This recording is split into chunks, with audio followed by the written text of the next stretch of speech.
अस्सलाम वालेकुम नाज़रीन मोहतरम, मैं फारूक हूँ और आप मेरा फेसबुक और यूट्यूब चैनल उमर स्पीक्स देख रहे हैं। जनाब, आने वाले कुछ ही घंटों में अब कुछ ऐसा चंद घंटों में होने वाला है कि आप ये यमन, गज़ा, फ़लस्तीन को भूल जाएंगे और इस चीज़ में कोई शक व शुबा, कोई अगर मगर बट इसकी कोई गुंजाइश नहीं है। 100% कन्फर्म्ड है। पाकिस्तानी जर्नलिस्ट जो अमेरिका या यूके में बैठे हुए हैं वो इस चीज़ को कन्फर्म कर रहे हैं बार बार। और इस सारे मामले के अंदर अमेरिका जो है वो ईरान पर अब बाकायदा फुल फ्लेज हमला करने वाला है। दर्जनों के हिसाब से एयर रिफ्यूलिंग स्टेशंस अब अमेरिका से मिडल ईस्ट पहुंचा दिए गए हैं। एयर रिफ्यूलिंग स्टेशंस क्या होते हैं जनाब?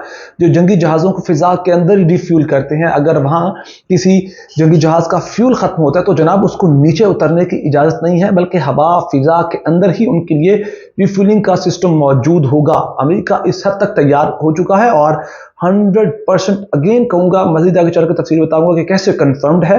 और वहाँ दूसरी जानिब ईरान के अंदर उनकी बहरिया, उनकी फ़ौज, उनकी जो एयरफोर्स है जनाब प्रॉपरली तैयार है। लाल झंडा लहरा दिया गया है ईरानी फ़ौज की जानिब से। और ट्विटर पर वर्ल्ड वॉर 3 क्यों ट्रेंड कर रहे हैं ये भी बताऊँगा। और खुद ईरान के अंदर IRGC पासदारान इनकलाब यानी कि, और वहाँ उनके जो सुप्रीम लीडर इमाम खमीनी और दीगर उनकी जो मीटिंग्स हैं हंगामी वो जारी हैं, वो तैयार हैं। हालांकि ईरान ने कह दिया है कि इस मामले में जो आप लोग कर रहे हैं, क्योंकि अमेरिका कहता है कि उर्दन के अंदर जो ड्रोन हमला हुआ है, जो हमारे 3 फौजी मरे हैं, उसमें ईरान का हाथ है। जबकि ईरान ने कह दिया इसमें हम शामिल नहीं है, लेकिन अगर अमेरिका इस वॉर में, जंग में हमें घसीटता है तो हम प्रॉपरली जवाब देने के लिए तैयार हैं। और अमेरिका को पता जाएगा ये हमास, यमन या कोई दूसरी फौज नहीं है। आप अफगानिस्तान वाले मामले को भूल जाएंगे। ये जनाब उनके ईरान के वज़ीर दिफा की जानिब से कहा गया है। और उधर बाइडन ने कहा कि हम आपके ऑयल एंड गैस फील्ड को, जो गैस फील्ड्स हैं उनको हिट करेंगे, आपकी फौजी अड्डों को हिट करेंगे। ईरान के अंदर घुस के आप इंतजार करें, कहाँ कैसे हमला करना है ये हम डिसाइड कर चुके हैं। वाशिंगटन DC और न्यूयॉर्क में ये पेंटागन ने फैसले ले लिए गए हैं, इस चीज़ को कंफर्म किया गया है।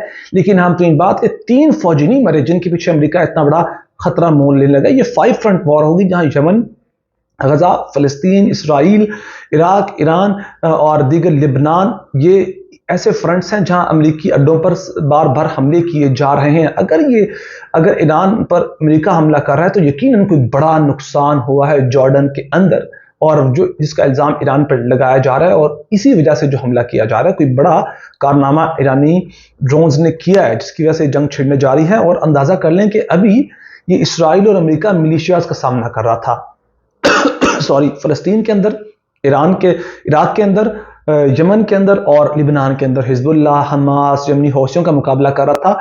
और यमनी हौसी तो जनाब अमेरिका, बरतानिया दोनों से जनाब रेड सी के अंदर नहीं पकड़े जा रहे। और वहाँ फ़लस्तीन के अंदर, गज़ा के अंदर तो हमास नहीं काबू आ रही इसराइल से। और जब ये फुल फ्लेज वॉर में एक प्रॉपर आर्मी, एक प्रॉपर फौज के खिलाफ जंग में उतरेंगे अमेरिका वाले, तो फिर इनके साथ क्या होगा।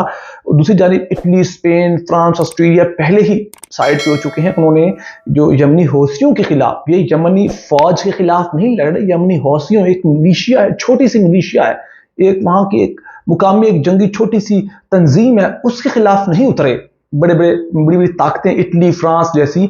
तो इस सारे मामले के अंदर वो किस हद तक ईरान के खिलाफ जाएंगे, ये बड़ा अहम तरीन सवाल है। अब फिर यहाँ जनाब मैं आपको चीज़ कंफर्म कर दूं कि लिंडसे ग्राहम, जो दीगर कंपेटिटर्स हैं बाइडन में बहुत प्रेशर है, आगे इलेक्शंस हैं, जंग सर पे खड़ी है।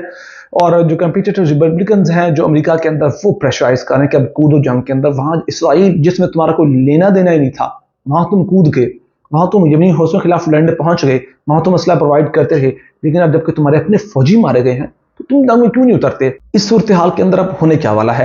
रिपब्लिकन ने तो फुल टाइम प्रेशर बना रखा है। अब बाइडन जंग में उतरता है तो बाइडन ने जो वादे किए थे कि हम कोई वॉर नहीं छेड़ेंगे, ट्रंप कह रहा है कि जनाब अगर मैं होता ना इसकी जगह सदर तो हमारा ये नौबत ही नहीं आती, मैं इसराइल के खिलाफ ना उतरने देता अपनी फौज को, बल्कि इसराइल को इस जो दहशतगर्दी है, जो जिनोसाइड गज़ा फ़लस्तीन के अंदर हो रहा है, उससे रोकता, ये ट्रंप ने कह दिया है। तो अब इस वक्त बाइडन भी प्रेशराइज है। और दूसरी जानिब मैं कुछ चीज़ें और भी शेयर करना चाहता हूँ कि अब होगा क्या। अब अमेरिका के पास कुछ ऑप्शंस हैं, उनमें यह है कि जनाब या तो फुल फ्लेज वॉर अटैक करें, जिसके बहुत से इम्कानात हैं, मिसाइल्स के ज़रिए एक ऐसा अटैक कि ईरानी फ़ौज को संभलने की कोई मौका ही ना मिले, کیونکہ امریکہ جانتا ہے کہ اگر ایران نے اسٹرائک بیک کرے گا تو نقصان امریکہ کا ضرور ہوگا. اور اس سارے معاملے کے اندر یا پھر اب امریکہ پروکسی اٹیکس کروائے گا، یعنی کہ جیسے کہ پہلے ہائی اینڈ آفیشلز جو ہیں ایران کے ان کو مروائے گا اپنی پروکسی کو یوز کر کے، اپنے انٹیلیجنس ایجنسیز کو یوز کر کے، جیسا کہ پہلے ان کے جنرل سلیمانی کو مروایا اور بہت سے اس طرح کے واقعات کروائے، وہ کروائے گا. لیکن اس وقت جس طرح کا پریشر ہے میں آپ کو ٹویٹس کی صورت میں دکھا سکتا ہوں کہ جناب ایک بندہ کہہ رہا ہے کہ ہٹ ایران، ٹارگیٹ ایران، ایران کو جواب دو. خود بائیڈن بھی کہہ چکا ہے کہ ہم رسپانس ضرور دیں گے، اور امریکہ ایک بات کنفرم ہے کہ رسپانس دے گا. اب چوائس یہ ہے کہ کیا وہ فل فلیج وار کی صورت میں ہوگا یا پھر کوئی چھوٹا موٹا اٹیک کرے گا، کچھ ایکسٹریم کرے گا. اس سارے معاملے کے اندر ایسا ہوتا ہے تو پورا مڈل ایسٹ آگ کے گھیرے میں ہوگا.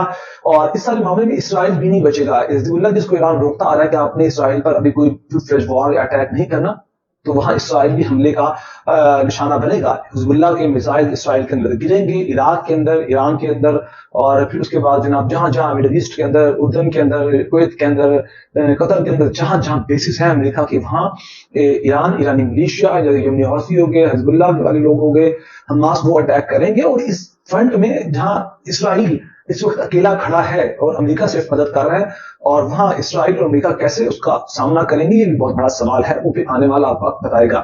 اسی صورتحال میں یمنی حوثیوں نے امریکہ برطانیہ کو گردن سے پکڑ رکھا ہے ریڈ سی کے اندر. اور اندازہ کیجئے کہ ایک اور USS ایک امریکی جہاز ہے ملٹری کا، اس کو بحری جہاز ہے، اس کو نشانہ بنایا گیا جناب یمنی حوثیوں کی جانب سے. تو یہ اب آگ پھیلنے والی ہے. اگر حملہ کرتا ہے تو پورا مڈل ایسٹ اس کی زد میں آئے گا. اور اس کی زد میں اگر یہ کہتے ہیں کہ جناب یہ جنگ جو غزہ فلسطین سے شروع ہوئی تھی، اور جیسا کہا گیا تھا کہ جنگ غزہ فلسطین اور جناب اسرائیل کے درمیان نہیں رکے گی، یہ لبنان تک پھیلی ہے، یہ ایران، عراق اور اب یمنی حوثیوں اور سعودی عرب کے سر پہ کھڑی ہے جنگ.